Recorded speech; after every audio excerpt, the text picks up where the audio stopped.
wires crossing from signal to ground. Imagining something and building it, it excites everybody. Yeah, it's awesome. In this high school robotics class, a team of students from Stockbridge, Michigan is challenged to design, test, and construct an underwater robot that will be deployed in an overseas research mission.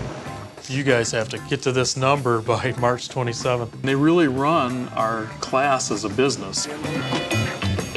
They want to learn more about robotics, they want to learn more about business, and they want to learn more about technology. Their ultimate mission is to raise funds and deploy the robot in the Republic of Palau to help search for missing American airmen from World War II. It's pretty powerful to be able to say we are involved in the process that hopefully will bring your dad or your uncle or your brother home.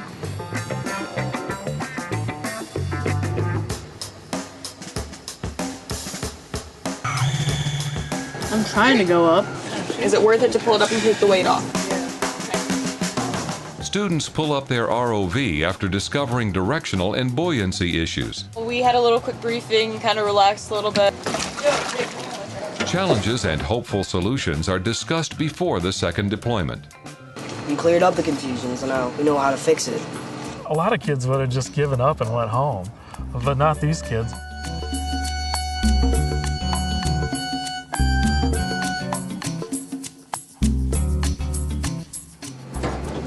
Okay, everybody just have a seat here on the bench real quick. Okay, you knew things weren't working. You tried a few things and said, hey, let's just stop and regroup. That's the safest way to do it. Field experience is so valuable.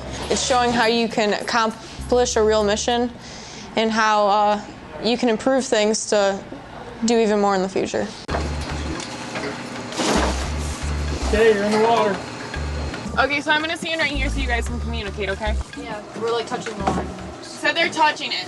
Well, not touching it, but like 2 feet, 3 feet. I see you, you're pretty close. Just keep it in your line of sight. So go maybe just towards the little more. Just be careful, you're coming towards the boat. Way towards the boat. Going under the boat. You're going under the boat. We're using teamwork, communication, engineering, math. We're looking at the weather and we're deciding how to proceed with our dive. We're doing all sorts of different things that we wouldn't have the opportunity to do it without the project. I see the buoy. Okay, get as close to it as possible and then try to follow the line down. You are being pushed to think like an adult. You're not being treated like a child where you're given specific tasks over and over. You're given a problem and you're asked to solve it. So there you develop more skills. You guys going down?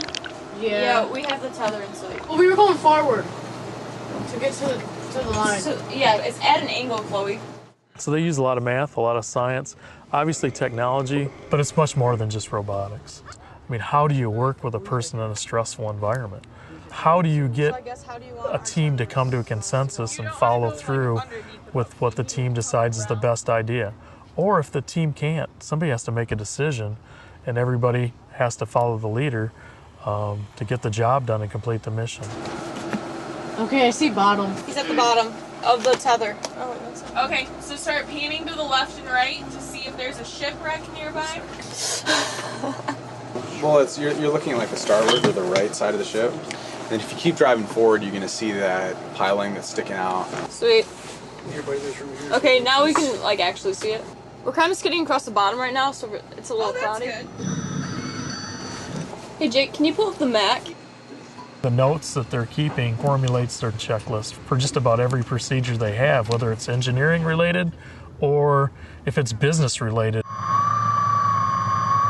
And technology is big business in America. STEM is big business. And they've got some really creative ideas now. They haven't lost that spark or that fire. I mean, they're going to hopefully go to work for a business when they get out of high school or college or when they're done with their education.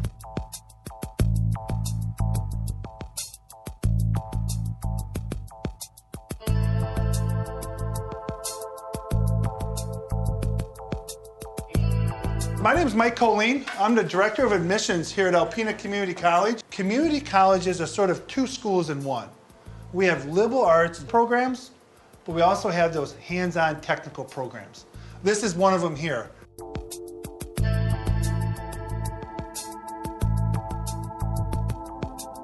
Why are you looking to go to college? Go ahead.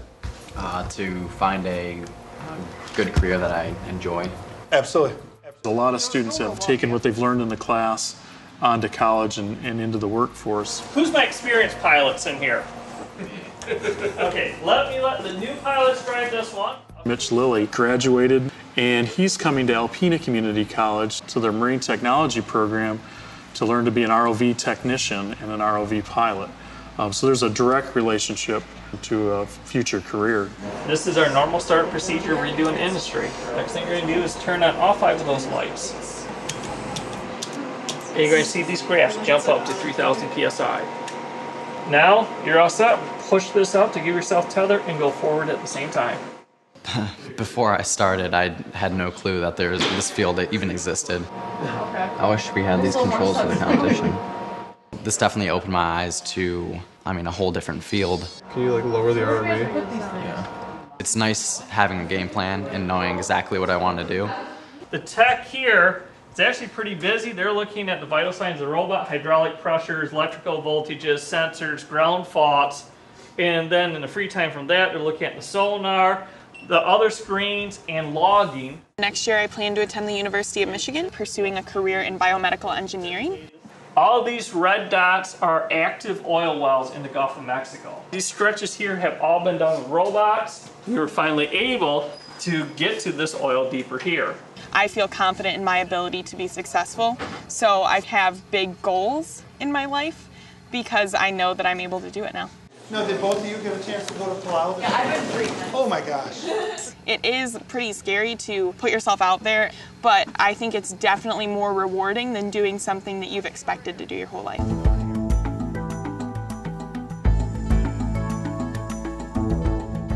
The ultimate goal is to help the Bent Prop Project search for missing American airmen from World War II.